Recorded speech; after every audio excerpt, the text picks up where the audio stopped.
This report contains graphic subject matter. Viewer discretion is advised.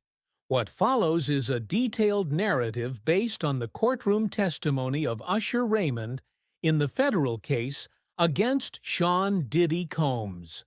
Sourced from official accounts, this portrayal is meant for informational and educational use. The courtroom held its breath as a new witness was summoned. No one expected the person who stood up. Usher Raymond, the R&B icon, took the stand. But he wasn't there to sing. He was there to expose what he had kept buried for decades. I was 14 when I moved to New York. My mom told me Diddy would mentor me. It was supposed to fast-track my career. But what I stepped into wasn't mentorship. It was madness. Usher recalled the early days, wide-eyed and full of hope. L.A. Reid had organized the move, assuming Diddy's guidance would mold a superstar. But instead of studios and songwriting sessions, Usher was immersed in lavish chaos. I thought I'd learn about the craft. But instead, there were parties at all hours. Champagne served at breakfast. Celebrities and strangers in robes and masks. Diddy called it flavor camp. The courtroom listened as Usher described what he had mistaken for extravagance, until it turned sinister. He remembered waking up one night, music muffled, shadows moving.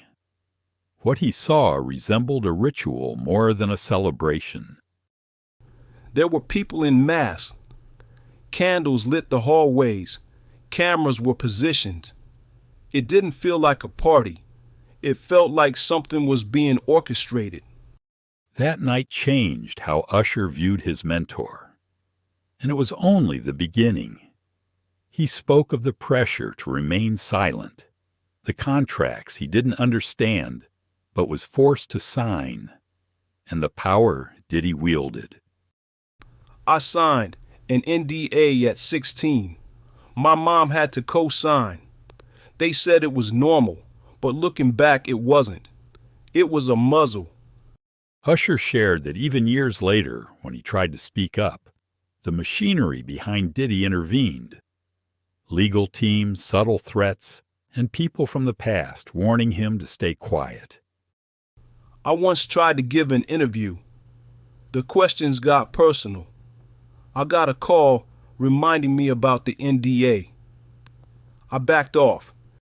He spoke of a retreat to the Caribbean at 15, promised as a learning trip, but filled with disturbing undertones. He didn't disclose all details, but made it clear it was manipulative. Usher testified that after that retreat, everything shifted. Diddy became more controlling. Usher felt boxed in. Any resistance was met with reminders of who made him.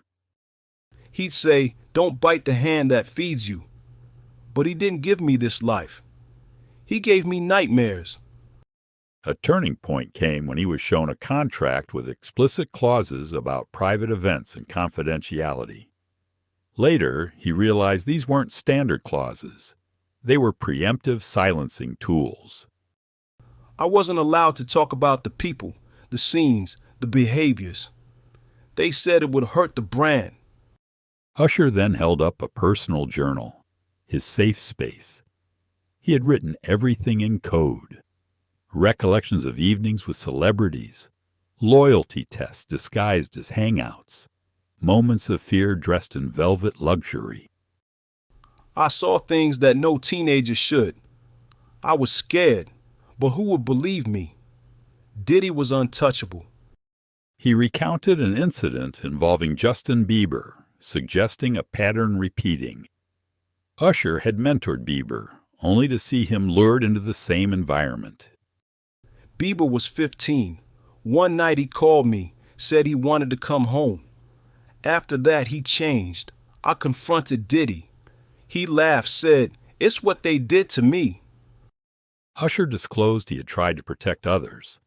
He even planned a private meeting with fellow artists to confront the exploitation. It was sabotaged. He believes Diddy found out. He spoke about contracts that robbed him of millions, and how artists like Craig Mack, Black Rob, and Total were used and discarded. A private accountant once showed him missing royalties totaling over $4 million. I was told if you knew what you're really owed, you wouldn't sleep. He revealed an artist who threatened to speak out. His demo tapes were destroyed. Then he vanished. Usher's testimony then veered into the emotional. He revealed that in 2001, during the peak of his success, he checked into a mental facility under an alias. The trauma had surfaced in violent panic attacks. Flashing lights, certain candles, music triggers. They'd send me spiraling. I didn't understand at first. Then I remembered. He was diagnosed with PTSD. It took years of therapy to cope. He hinted others didn't get that help. Some overdosed, others tried to end their lives. I had money for therapy. Others didn't. Some of them are gone. He explained why he stayed silent for so long. He thought he owed Diddy. He thought silence was gratitude. But silence is survival, and survival isn't living. It's hiding. He closed his statement not with vengeance, but with purpose. A call for the industry to break its cycle, to protect the next generation. I'm not here for revenge. I'm here for the ones who didn't make it out. I'm here to stop the cycle. The courtroom didn't just hear a testimony. They heard a reckoning. What began as a trial against one man has opened the door to confronting a culture of silence and control in the music industry. But the most haunting moment came when Usher was asked why he never told anyone earlier. His response was quiet, but it carried the weight of everything he had endured. Because no one would have believed me. Not in 2001. Puffy was a god in the industry, and I was just a kid with the voice. He described watching his peers fall into the same traps. Young, talented, and hungry, fed dreams, but served trauma. He'd tried warning some of them, he said, but fear kept them silent. One guy, he had something to say. I remember. He came to me with demo tapes and a journal. Then he disappeared. No one's seen him since. Usher detailed a chilling night in the Hollywood Hills in 2002. A party that didn't feel like a party. Phones confiscated. NDAs distributed at the door. Strange men, famous faces, and silence. I remember walking in and knowing something was off. The way people looked at me. The way Diddy sat in that corner, watching, like a test. He wasn't allowed to leave immediately. A man stopped him, ushered him to a side room. Diddy was there. He wasn't allowed to leave immediately. A man stopped him, ushered him to a side room. Diddy was there. Then came a shift in tone. Usher pulled out internal documents, contracts he had signed at 17, a 5-album deal that gave away his masters until he was 35. I was a kid. I didn't know what I was giving away. I just wanted to sing. He claimed this wasn't an isolated incident, that Diddy had locked other artists into similarly exploitative deals. Promises of stardom, followed by years of silence and erasure. Carl Thomas, Total, Black Rob, Craig Mack. We all thought we were being mentored. We were being managed, controlled. When one of them tried to break free, Usher said, Diddy made sure their tapes, recordings, and footage vanished. The courtroom sat stunned as Usher shared a particularly eerie moment. A phone call from an unknown number in 2018.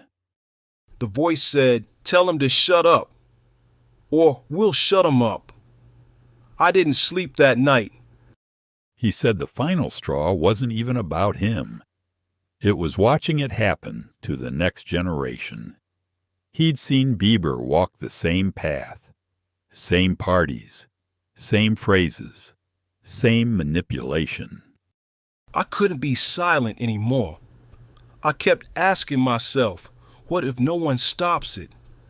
He admitted confronting Diddy once more, but his legal team blocked every attempt. In private journal entries, Usher wrote cryptically about that decision, about escaping, but leaving part of himself behind. I survived Puffy, but I don't know if the kid in me did. With a deep breath, he looked out into the courtroom and then into the camera. His words weren't aimed at Diddy. They were aimed at an industry that had let this happen. We were told to be grateful, to keep quiet, to never bite the hand that fed us. But now I speak for those who never got to. As his testimony concluded, silence fell across the courtroom, not because it was over, but because something had just begun.